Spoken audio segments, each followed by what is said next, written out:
Presidente, senhor relator, nobre testemunha.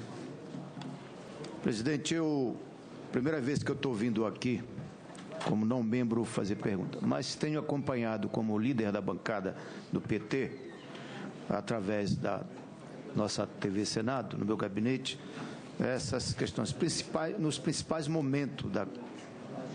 A impressão, sinceramente, presidente, quem fica de longe olhando, é que aqui, uma comissão que foi feita para investigar um possível crime da Presidente da República e aprofundar e discutir, já que foi aceito pelo plenário do Senado essa questão, a impressão que dá aqui é que está estabelecido um certame de uma maioria política que quer passar a todo custo a impressão de um possível crime e que já tem uma opinião formada, já tem uma opinião decidida e que sequer quer ouvir testemunha, ou procrastina, ou não quer ter acesso a documentos, etc, etc. E a tal ponto que, além do certame, tem um time que cada um cumpre o seu papel. Uma tropa de choque, o outro provoca, o outro... Quer dizer, numa verdadeira disputa, sem querer aprofundar o processo que está estabelecido no nosso país. Esta é a impressão de alguém que fica observando do outro lado na televisão. Inclusive, decisões aqui que foram postas, não querer ter acesso a documentos, nem a perícia de documentos, etc, etc. Presidente, estou dizendo isso porque não sei se todos têm a clareza do tamanho da responsabilidade que nós estamos vivendo no nosso país e que está posto sobre esta comissão e sobre o Senado, que é investigar, aprofundar possível crime de responsabilidade de uma presidenta que está sendo provocada, inclusive, a interrupção da democracia do nosso país, que custa-nos tanto, neste país, esta democracia que nós construímos no nosso país. Eu queria só fazer esta observação, porque é esta impressão que se dá ao longo de quem fica observando estas sessões aqui, que fica muito aquém da responsabilidade que tem os senadores para poder fazer este julgamento, esta investigação. Senhor presidente, para queria me conclua, senador. Agora a testemunha, tem uma única pergunta. A Lei 4320 de 1964, nos incisos de seu artigo 43, prevê as fontes possíveis de utilização de créditos adicionais. Ao longo de sua experiência, quantos decretos... Conclua, senador Paulo Rocha, por favor. Presidente. Vossa Excelência terá mais 2 minutos depois. Ele vai utilizar já os dois.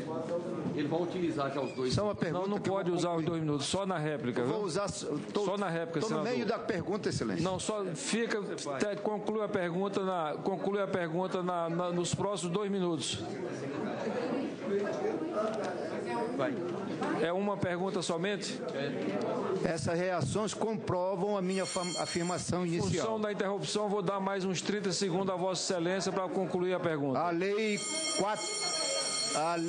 43 é uma verdadeira intolerância. A Lei 4320 de 1964, nos incisos do seu artigo 43, prevê as fontes possíveis de utilização de créditos adicionais. Ao longo de sua experiência, quantos decretos passaram por sua avaliação técnica e quantos foram considerados legais pela equipe técnica da SOF ou da consultoria jurídica do Ministério de Planejamento, da Casa Civil ou do TCU, pelo fato de utilizar superávit financeiro ou excesso de arrecadação? Passo a palavra ao senhor Ivo Corrêa, na condição de testemunha, 3 minutos. Obrigado, senador, pela pergunta. Eu acho que eu só posso responder pelos decretos que chegaram à Casa Civil da Presidência da República, Eu diria, senador, que no período em que eu estava lá, entre 2011 e 2015, eu não tenho o número preciso, eu diria que certamente foram editados a cada ano desses mais de 2, 3 dezenas de decretos de suplementação orçamentária. Presidente, tem um pessoal muito bravo aqui, chamando para ir lá para fora na hora que quiser. Nós não aceitamos isso não, presidente. Isso não corresponde à veracidade dos fatos. Com a palavra, o senhor Ivo Corrêa, na condição de testemunha. Como eu dizia, senador, eu não tenho a conta precisa aqui na minha cabeça, mas de janeiro de 2011, quando eu cheguei à Casa Civil da Presidência da República, a junho de 2014, eu diria que certamente foi mais de 2, 3 dezenas de decretos de suplementação orçamentária por ano. Eu diria que nesse período de 4 anos e meio, com certeza passou da casa de 100, talvez até de 2 centenas, mas eu teria que fazer essa conta. Não tenho de cabeça. Acho que vale, para esse ponto, senador, vale só chamar a atenção a um tema que eu já me referi anteriormente, que os decretos, quando são encaminhados pelo Ministério do Planejamento, muitas vezes eles, na verdade, reúnem várias propostas. Então, se nós pegamos, inclusive, os próprios decretos, os 4 decretos que estão aqui em análise nessa comissão, eles tratam de matérias de vários ministérios simultaneamente. Então, em verdade, se eu estou falando de 1 centena ou 2 centenas de decretos, facilmente eu estou falando de quase 1.000 propostas de decretos, porque cada um deles pode vir com 2, 3, 4, 10 propostas que vêm dos ministérios e o planejamento reúne para facilitar a tramitação, enfim. Então, certamente foram algumas dezenas, talvez mais de 1 centena de decretos que foram considerados absolutamente legais, tanto pela análise interna do Poder Executivo, quanto pelos órgãos de controle nesse período. Com a palavra o senador Paulo Rocha, 2 minutos. Não vou usar nem os 2 minutos, só vou acrescentar mais uma afirmação e uma pergunta.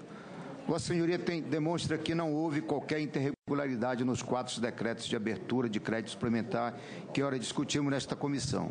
No entanto, ainda que houvesse ocorrido alguma irregularidade na edição de tais decretos, Vossa Senhoria vislumbra algum ganho de natureza política ou de qualquer outra natureza para a senhora Presidente ao atender o pleito, por exemplo, da Justiça do Trabalho ou da Justiça Eleitoral para abertura de crédito suplementar por excesso de arrecadação de taxas de inscrições de concurso com a finalidade de realização de seus respectivos certames?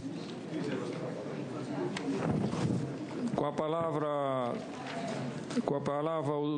o senhor Ivo Corrêa, na condição de testemunha, 2 minutos.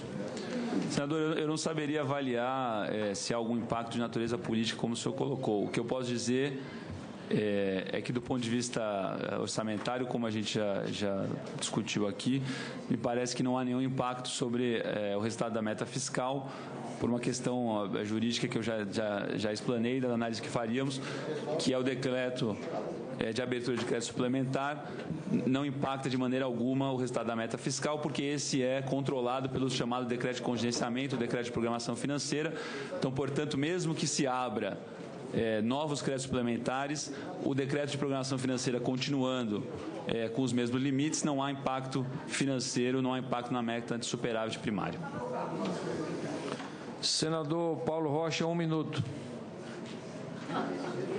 Presidente, o que eu fiz com a minha intervenção inicial foi exatamente chamar a atenção do conjunto dos nossos pares, tamanho da responsabilidade que nós temos perante a população brasileira em ir a fundo nessa investigação e depois, no final, a gente ter a clareza de fazer este julgamento para que a gente não coloque em xeque os avanços e a democracia que nós conquistamos no nosso país.